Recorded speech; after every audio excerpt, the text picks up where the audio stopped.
Hey there film fans, how the devil are you today? I'm pretty swell myself, thanks for asking. I want to talk to you about the new film starring my favourite cuddly uncle turned psycho killer John Goodman, which is 10 Cloverfield Lane, in which he imprisons Ramona Flowers from Scott Pilgrim in a bunker under his house. And there may be an alien attack, there may be a terrorism attack, who knows? Maybe he's in fact her saviour. Or is he in fact telling porcupines? Okay, let's start by getting one thing straight. It's got the word Cloverfield in the title. That does not mean it's necessarily linked to the film Cloverfield. Just as Inside Llewellyn Davis doesn't necessarily have a direct correlation with Inside Out. But just to confuse matters, there is some type of link, which seems to come from J.J. Abrams' involvement, which obviously gives you preconceptions about what you're going to expect from the film. That's not necessarily going to pan out the way you think. My advice would be don't cling to that too much, because this is a great film in itself, not directly linked.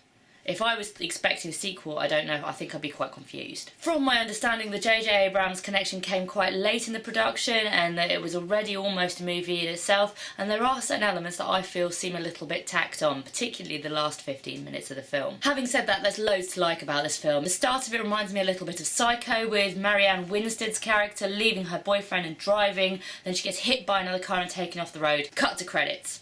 Really well done. What the film does really well as well is it's constantly very tense, and there's this confusion. You don't really know what's going on, which is, I guess, the feeling that the characters have within the bunker themselves. No one really knows who to trust. It's unusual as well for the characters to be so relatable. They're actually doing the things you hope you would do if you were put in that situation. I'd probably run around being like a typical stupid blonde in a horror movie, because I am every cliche. But you know, what I hope a sensible person would do, they do it. Like, there's a phone, they try and grab the phone.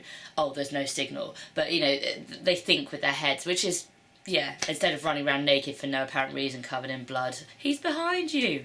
Fuck me. Hey, we should all split up. What a great idea. That type of shit that you normally get. John Goodman is just great at being that kind of friendly uncle slash terrifying psycho killer thing that he also channels in a lot of the Coen Brothers movies that he's in. I mean, you might say Walter in Big Lebowski is completely sane, but he's clearly not. You know, he loves picking up his gun and firing at any old person.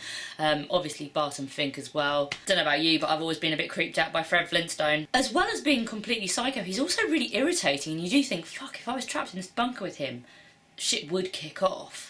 Not from him being crazy, but just because I couldn't deal with all his rules. He needs to chill the fuck out. I don't want this to come across as sizist, but he does use his size quite well, and the way that the camera shows him is quite intimidating. You know that he could probably take you out or give you a really big cuddle, which is what I hope, because I just love John Goodman so much. About halfway through, me and my friend came up with this, oh, I know what's going on, whisper to each other, which didn't pan out at all, but it could have. There was no point where what we'd said was going on could have not happened, like with regards to the characters in the bunker, which is really good, because it shows that we were as paranoid as they were about the other characters, and we weren't taking what we were seeing at face value, which is exactly what was happening in the bunker. Even at the end, it's hard to know what exactly happened, but the ending definitely, for me, didn't work. There was a really nice shot, it could have ended there, it didn't.